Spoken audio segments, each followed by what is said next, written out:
দুনিয়াতে যারা শ্বাসকষ্টের রোগী আছে না নাই, আমাদের রোগী আছে না, এই শ্বাসকষ্টের রোগীগুলো দেখবেন হসপিটালে ভর্তি হইলে কৃত্রিম উপায়ে অক্সিজেন গ্রহণ করে নাকের মধ্যে লাগায় কি না। এক সপ্তাহ থাকলে একবারে ফকির হন লাগে, এক সপ্তাহ আইসিইউতে থাকলে বাড়ি ভরবে ইচ্ছা, তারপরে অক্সিজেনের বিল দেওয়া লাগে কি লাগে না।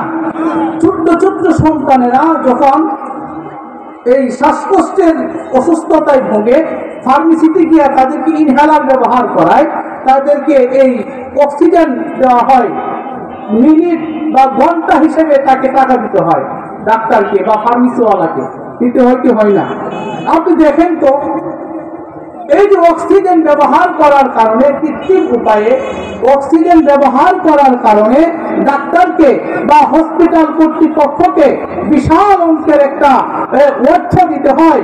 আমার আল্লাহ আমাকে আপনাকে যে অক্সিজেন দিয়েছেন ফ্রি সার্ভিস, সে অক্সিজেনের জন্য আমি আপনি আল্লাহকে কি দিতে পেরেছি?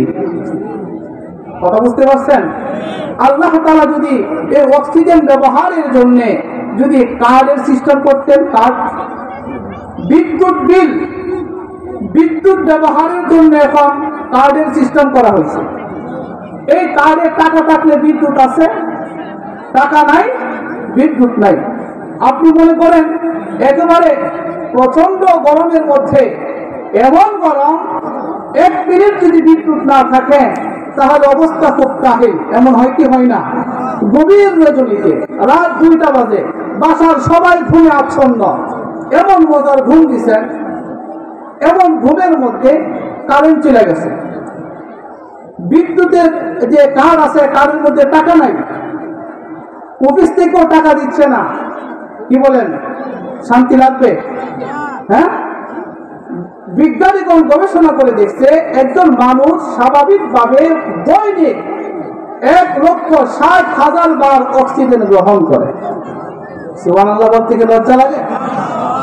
দৈনিক 1,60,000 বার একজন মানুষ স্বাভাবিকভাবে এই অক্সিজেন গ্রহণ করে। রব্বুল আলামিন বলেন, বান্দারে এই অক্সিজেন গুলো তোমাদের ভেতরে নেওয়ার জন্য একজন ফেরেশতাকে তোমাদের খাদেম বানায় দিয়েছি। ফেরেশতা অক্সিজেন তোমাদের নাকের ডগা দিয়ে ভেতরে নিয়ে যায়, তারপরে আল্লাহ তাআলার কাছে অনুমতি প্রার্থনা করে, রব্বুল আলামিন আপনার এই বান্দার ভিতরে অক্সিজেন নিয়ে আসলাম, এই অক্সিজেন বের করব কি করব না। ভিতরে গেছে অক্সিজেন, আর বের হয় না। অনেক সময় গ্যাস হয় না মানুষের, গ্যাস হইলে অক্সিজেন তাকে অপারেশন করে তারপরে গ্যাস বের করতে হয়। কথা কোন ঠিক কিনা? এগুলো একটু চিন্তার বিষয় আছে কি আছে না? রব্বুল আলামিন যদি অর্ডার করেন, রব্বুল আলামিন যদি আদেশ করেন, বান্দারে আমার এই বান্দার ভেতর থেকে অক্সিজেন গুলো বের করতে হবে, তখন ফেরেশতা অক্সিজেন বের করে, আমার ভাইরা এই খাবার, পানি আর অক্সিজেন গুলো আল্লাহ তাআলা কুদরতি ভাবে বান্দার কাছে পৌঁছানোর জন্য এই ফেরেশতা গুলোকে বান্দার খাদেম বানায় দিয়েছে।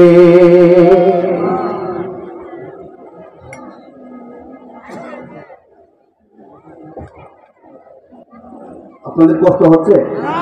কথা বুঝেন তো ইনশাআল্লাহ?